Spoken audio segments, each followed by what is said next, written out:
Почитувани гледачи, добра вечер. Добре дојдовте во уште една анализа на телевизија 24. И оваа емисија ќе биде посветена во однос на македонско-бугарскиот спор, а ќе се обидеме да ставиме акцент вечерва на економскиот дел од спорот, тоест на тоа што официјална Софија го тврди дека земјава не го исполнила согласно договорот за добро соседство. Како што кажа и премиерот Заев, владата веќе не знае што всушност бара Бугарија од нас, од оваа земја, па така и бугарските барања цело време се надополнуваат. Почна од оние едноставни идентитетски барања во однос на историјата, па потоа цело време се прошируваат, се зборуваше и за Тито, и за бившата Југославија, и сега последниот сет што го кажа министерката за надворешни работи Екатерина Захариева, е дека земјава спречува бугарски инвестиции, бугарски универзитети, тука да се отворат. Така да имаме една мешавина, една конфузна ситуација. Ќе се обидеме вечерва да објасниме дел од овие дилеми. Наши вечерашни гости се Кирил Лазаров, тој е председател на Македонско-бугарската стопанска комора. Добра вечер. Добро вечер, Сеад. Голем поздрав до гледачите на вашата телевизија. Да, сакам да споменам дека сте прв пат во телевизија 24 и Благојче Атанасовски, политички аналитичар. Господине Лазаров, како што кажав, Бугарија некако ги апдейтира цело време, ги надополнува овие барања, па така едно од оние основни во однос на економскиот дел е дека ние не сме работеле доволно на коридорот 8, дека всушност не сме направиле ништо по тоа прашање, па потоа, како што кажав, Захариева се надоврза и на спречување на бугарски инвестиции во земјава, спомна универзитети, медиуми, дека не може да се отворат и така натаму. Вие веројатно знаете повеќе од мене за оваа проблематика, па кажете ни што тоа ние не правиме како што треба согласно договорот. Благодарам на прашањето. Еве, ќе се обидам накратко да одговорам на сите тие ваши прашања и подпрашања. Пред 3 години се подпиша договор за добрососедство и пријателство со Бугарија. Значи, тој договор, сите сме го виделе, 2-3 страни, каде што внатре се опишани некои општи работи и представува на некој начин еден добар старт за надоградба во иднина на било што. Меѓутоа, во посебно време гледаме како бугарите само иницијативно по себе си го надградуваат договорот и си го толкуваат на начин на кој што нив им одговара.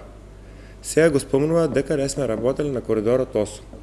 Јас договорот го читав 5 пати, а потребно е да го прочиташ само еднаш, вака да фрлиш око, да видиш дека од коридор 8 не се спомнува ни 08, ни коридор не се спомнува. Така да тоа е наметнато барање сега од нивна страна ново, за да си оправдат позицијата што не блокираат. Не сме правили ништо, еве ќе ви кажам дека не е точно и тоа. Железничкото поврзување се работи интензивно на него, средствата се обезбедени. Фирмата што работеше на првата делница од Куманово до Белјаковце, заради одредени причини се повлече и сега, за да се убрзат работиве, целокупната делница ќе иде на тендерирање со еден проект. Куманово, Деве Баир, патот се проширува од обичен во експресен пат. Сето тоа го правиме без 1 цент европски средства или грантови од било која држава. Еве сега јас ќе го поставам обратното прашање. Што Бугарија има направено за коридорот 8? Еве да бидеме јасни за гледачите. Коридорот 8 е коридор кој што беше ставен највисоко на агендата на Берлинскиот процес. Тоа значи поврзување на Црното море со Јадранското море. Тоа е едно стратешко поврзување на Русија, Турција и сите земји тие што гравитираат околу Црното море со Албанија и со Италија. Значи, бугарите ништо немат направено за тој коридор 8, не обвинуваат нас. Ќе ви кажем уште еден парадокс. Значи, германците не го ставиле случајно како основа на Берлинскиот процес. Не го ставиле случајно, сакат, луѓето знаат дека тој коридор е многу важен и е контра коридор, резервен коридор на коридорот 10, што веќе е завршен и функционира безпрекорно. Грција, Србија, Да. Унгарија. Сега ќе ви кажам еден парадокс. Значи, од бугарска страна 30 години одбиваат да го отворат граничниот премин Берово или така наречен Клепало, Берово Сандански. Зошто го прават тоа? Ако, например, ние не сме правили ништо. Втора работа што е многу важна. Значи, минатата година ние преку Македонско-бугарската комора и Бугарско-македонската комора од Софија организиравме овде тркалезна маса на тема инфраструктурните проекти со акцент на гасното поврзување меѓу двете земји. Значи, премиерот со должно внимание дојде човекот и ја следеше целата презентација. На крајот му врачивме меморандум со точки што би требало да се исполни од наша страна, за да ние гасно се поврзаме со Бугарија со втора точка. Од наша страна се заврши се во експресен рок, за не повеќе од 3 месеци во однос на сите процедури што се потребни да се отпочне поврзување на интерконектор Струмица Петрич. Бугарите не сакаат состанок да одржат на таа тема. Значи, ние сами се нудиме да се поврзиме на нивната мрежа, да бидеме нивни корисници, они си ја затвараат вратата. Тоа се случува со гасот, се случува со граничните премини, се случува со автопат Немати Софија граничен премин со Македонија. Патот не е ништо подобар од нашиот што е во моментот. А си направија пат према Софија Ниш. Автопат си направија најмодерен на таа земја што е директен наследник на Тито. Сега нашто не обвинуват дека сме биле наследници на Тито и сме биле македонизирани од негова страна. Значи, таму се случуваат едни тотални комплектни парадокси, од каде што не знам јас на кој начин они планираат во блиска иднина да се излечат во таа безизлезна ситуација во која што сами се доведоа. Само уште еден пример ќе ви кажам.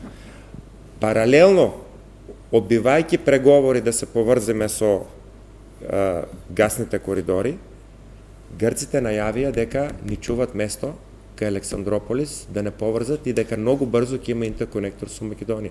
Значи, таа врата им е веќе затворена. Да, и ние сме виновните тука. И гледаме дека тој проект е исто така прилично добро поддржан и од Соединетите Американски држави. Пред се од американците. Така да, тоа ќе биде сериозна инвестиција. Да. И сега ние сме им кривите за тоа што они немат проактивност. Ние сме кривите што нема универзитети, што не дошол некој да инвестира во медиумите. Дали вие сте слушнали дека некоја сериозна бугарска медиумска куќа сака, например, да купи домашна телевизија? Јас знам неколку што се продаваат. На кој начин ние да им овозможиме на нив да имат они тука медиумско покритие, освен ако има нова концесија и да аплицират за неа, што во моментот нема нови национални концесии, или да купат некоја постојна телевизија. Да. Добро, не кој мора... го спречува тоа? Никој. Видите, национална концесија не може со друга концесија секогаш може да почне. Јас лично гарантирам дека нити еден бизнисмен што се јавил кај нас во комората не е удостоен на начин на кој што му следува, со должно внимание и со сите можни скратени процедури. Ако за нас како фирми македонски некоја процедура е 30 дена, за нив се трудам да биде 8 до 15 дена. И тоа се случува и они тоа го признаваат. Што збори Захариева и зошто го кажува тоа, треба да ја прашаме неа, ама да каже аргументи. Не само да нафрла така обвинувања и ние да им ја прифаќаме играта да треба да се браниме. Да. Еве ви ги кажав кои се аргументите во однос на таа тема. Да, Атанасовски, овие барања на Захариева, како што кажав, некако се надополнуваат, шетаат, отстапуваат дури и од таа фамозна декларација што ја донесува во нивното собрание, која најмногу се концентрира на македонскиот идентитет, па како што кажав, Захариева зборува за идеологија, за бившата држава, за се и се што. Значи, дојдовме. Сега, дали овие сет на нови барања ви изгледаат како во однос на економскиве барања, Дали ви изгледаат како реални нивни барања, дали се искрени во намерата, или ви личат само на поставување на нови и нови препреки за да ја оправдаат својата позиција пред Европската унија и светот? Апсолутно е така, значи они се доведува во една ситуација каде што пред целата европска јавност со нивните тотално антицивилизацијски, антиевропски негаторски политики кон македонскиот национален идентитет, кон македонскиот јазик и секон она што значи македонска државност, кога цела Европа не најде логично, елементарно оправдување за нивните, па ќе си дозволам да кажам, и фашизоидни политики во однос на македонскиот национален идентитет, јазик и се што значи како национален атрибут за нашата државност, тие поставуваат некои си нереални барања, тоа не се ни барања, туку повеќе се еден вид на оправдување, каде што, како што напоменавте и вие, последната изјава на министерката за надворешни работи Екатерина Захариева дека Македонија не го исполнила и делот од договорот за добрососедство во однос на коридорот 8, што е апсолутно абсурдно и нелогично, бидејќи јас во многу пати во мои телевизиски изјави, интервјуа сум кажувал дека кога се потпиша договорот за добрососедство и пријателство со Бугарија пред 3 години, апсолутно како човек и како еден вид на интелектуалец кој давал своји изјави во однос на оваа тема, се надевав дека најпрво како две зрели општества, две зрели европски демократи, ние ќе седнеме и ќе ги отвориме тие теми кои ги обременуваат и оптоваруваат нашите односи, односно катастрофалната инфраструктурна поврзаност на главните градови Скопје и Софија, немањето на железничка поврзаност меѓу двете држави, и сметав дека Бугарија ќе биде најголем промотор и мотор на поттикнување на одобрување на грантови, кредити со ниски каматни стапки од страна на Европска банка за обнова и развој, да се Бугарија биде промоторот на црпење на европски фондови за израдба на коридорот 8, како што напомена и соговорникот, тој коридор ги опфаќа Јадранското и Црното море, односно да се спојат Драч и Бургас како пристанишни градови, но опфаќа индиректно и многу други земји, како што е Турција, како што е Италија, како што се земјите од Црноморскиот басен. Сега, ако министерката Захариева го вперува прстот кон нас, обвинувајќи дека ништо не сме направиле во однос на коридорот 8, тогаш што Бугарија направи за да го подобри коридорот 8 од нејзина страна, бидејќи како што напомени соговорникот, во изминативе 10-15 години од кога Бугарија е член на Европската унија со европски пари, европски фондови, Бугарија изгради автопатишта кон Турција, односно тоа е кракот од автопатот Тракија кој ги поврзува Софија, Бургас, кракот кон Истанбул, кон Ниш, значи Софија граничен премин кон Србија, Драгоман, кон Ниш, за да се поврзат од Софија кон коридорот 10, и во последните 5-10 години интензивно се реализира автопатско решение од Софија по долината на реката Струма, низ Пиринска Македонија, до Благоевград се стигнати, веќе се пробиваат, се трасира и се прави интензивно автопатот кон граничен премин Кулата, тоа е поврзување на Софија со автопатско решение кон Солун, а воопшто не е направен автопатот кој е околу 80-100 километри од Софија до граничен премин Ѓуешево или Деве Бајр. Значи, како тоа Македонија не ги реализирала своите обврски во однос на така наречените обврски во однос на економско-инфраструктурната поврзаност меѓу двете земји, кога гледаме дека и Бугарија нема километар автопат направен од Софија, само извинете, кон Кюстендил. Од друга страна, сакам да не ми избега мислата да напомена. Збориме перманентно за железничко поврзување. Јас и се информирав пред да дојдам нормално на дебатнава емисија. Според проценките на поранешниот министер за транспорт и врски Горан Сугаревски, за докомплетирање на железничката пруга и изградба на железничка поврзаност на деловите во Македонија каде што нема воспоставено железничка линија, тоа е Кичево граница со Албанија Лин, и тоа е Белјаковце Крива Паланка граничен премин Деве Бајр, целата таа инвестиција, според пресметките, како што реков на поранешниот министер за транспорт и врски, ќе чини од 900 милиони евра до 1 милиарда. Значи, тоа е да си признаеме и да бидеме честни пред себе, Македонија нема никаков економски капацитет како држава тоа да го изреализира со наши собствени буџетски средства од 1 милиарда евра да ги доврши тие железнички пруги. Сега, рака на срце, ако бидеме искрени и честни, ние како држави и како општество, нашите влади без исклучок во изминативе 30 години од прогласувањето на независноста на Македонија па до денеска, па не ни мрдна со прст да направат 10, 20, 50 километри да го почнат тоа така наречено автопатско решение од Куманово према Крива Паланка и Деве Бајр, што вине ние сносиме како држава и општество, бидејќи не станува збор за голема километража од 80 до 100 километри. Сакам да напоменам дека ние како држава во изминативе 30 години можеби сме имале капацитет зборам економски и финансиски да го реализираме автопатското решение од Куманово према граничен премин Деве Бајр, но тоа не го направиле бугарите, а во однос на железничкото поврзување мислам дека да не се лажеме, тоа ни Бугарија денешна што е членка на Европската унија нема толкави средства да го реализира, па камоли ние. Значи, онака можеме да извадиме еден заклучок дека и во изминатите 3 децении, значи не зборуваме сега, и двете држави не сме сакале премногу нешто да се поврзаме. Сега е прашање после ова што се случи, тек сега колку ги сакаме.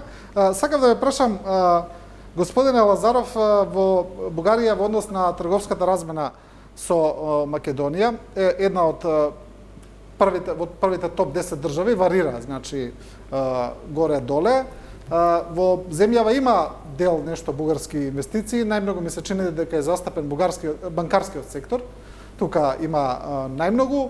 Како мислите дека сега ќе влијае тоа понатаму врз бизнисот, врз трговската размена, врз бугарските инвестиции во земјава, а ми се чини дека македонски во Бугарија и да нема воопшто, како би го коментирали тоа? Јас пред кога започна корона кризата, гордо најавував и зборував насекаде дека со сите земји имаме пад од 25 до 30% во трговската размена, со Бугарија падот беше само 6-7%. Што само по себе кажуваше за потенцијалот кој што го имавме во тоа време, благодарение на договорот за пријателство и добрососедство. И благодарение на сигналите што ги праќаа премиерите Заев и Борисов. Значи, бизнисот сака стабилност и сигурност. Ова сега нестабилност што бугарите ја наметнаа во државата, може да зборуваме дали таа е оркестрирана или неоркестрирана од некои структури тука со подкрепа на некои земји што не им одговара да станеме членки на Европската унија.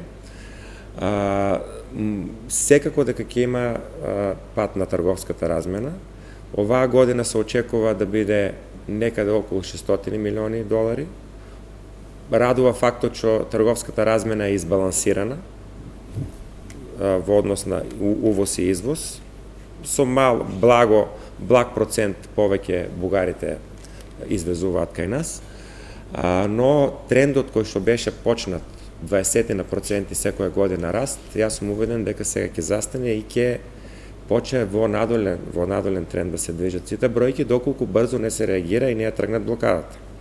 Ниеден бизнисмен нема да тргува со земја која што ве блокира или па да дојде странска инвестиција од Бугарија овде, кога нивната влада не блокира и секојдневно измислува тези за да се оправда пред светот. Инвестициите кои што се направени во претходниот период се во банкарскиот сектор точно, има доста инвестиции во рударството и има неколку сериозни инвестиции во популарно наречениот медицински канабис, фабрики за медицински канабис. Меѓутоа зборуваме за сериозни инвестиции, по 50, по 60, по 70 милиони евра една фабрика. Така да, доколку брзо не се реагира и не ја тргнат блокадата, последиците ќе бидат катастрофални по однос на економијата, по однос на свеста и меморијата на граѓаните на Република Македонија ќе остават трага во менталната подсвест дека бугарите не блокирале кога ни било најтешко. Тоест, кога едно мало дете преодува, ти го сопкаш за да не преоди и дури го држиш на земја, го притискаш. Така би го компарирал тоа со ова што се случува во моментот. Сега они прво треба да се решат што прво сакат. Идентитетот ли им е проблем, јазикот ли им е проблем, 80.000 бугари ли им се проблем што биле наводно во државата, коридорот 8 не им е проблем, гасоводот ли им е проблем, медиумите ли им се проблем. Нека се решат прво што им е проблемот, за ние да знаеме како да најдеме решение. И сме доволно умни, и со Грција најдовме решение за многу потежок спор, меѓутоа со грците бевме најасно што сакаа. Ние со бугарите не знаеме што сакат. Секој ден излегуваат со нови барања. Добро, вие сте председател на таа комора, сакам ова да ја прашам конкретно. Имате ли вие сознанија конкретно кои се тие бизнеси во земјава бугарски инвестиции што се блокирани, што не можат да почнат, што имаат некакви пречки? Не постои кои такво се тие универзитети, медиуми? Универзитети, како што знаете, има десетина приватни универзитети кај нас и си има правила како се отвара и се акредитира еден универзитет. Дали ние сме слушнали дека бугарска инвестиција некоја дошла, купила зграда и спремила универзитет, како што направија турците со Балканскиот универзитет, да кажеме? Беа сопрени. Значи, доколку ги исполнуваат условите согласно закон, секој ќе добие дозвола. Како што добија дозвола за медицинскиот канабис. Таму некој ги спречил. Ги исполнили условите, добиле дозвола. Во медиумите нема слободни концесии. Да сте виделе да се нуди концесија национална или било каква? Нема. А доколку сакат брз влез, нека купат некоја телевизија што се продава. Дали може би се сомневате дека сакале да добијат малку повеќе привилегии од тоа што треба за одреден бизнес за нешто? За тоа сум сведок дека одредени работи што таму поминувале лесно, мислат дека и тука може да ги поминат на истиот начин како што ги минеле во Бугарија. Тоа е со некои непринципиелни лобирања, сакат да постигнат работа за која што треба време прво, и второ треба сериозни финансиски средства, и трето да бидеш сериозен во таа намера за инвестиција. Со приказна и со некое писмо за намери не може да вие да барате да купите тука банка или да купите телеком. Значи тоа се прави на берза, се купува акции, и се купуваат акции, се знае како се купуваат со пари. Не се купуваат акциите со ветување или со компензација. Се купуваат со пари. Да. Се што сакат да купат, може да го купат преку берзата. Берзата е отворена и како што знам, акциите се и паднати на сите фирми во држава. Паднати се поради кризава, да. Сега е момент, еве ако сакат да влезат економски појако, нека купат акции. Добро време за инвестиција, ете им дадовте совет. Добро време, еве совет им да. Мораме да направиме на кратка пауза за реклами и се враќаме во студиото.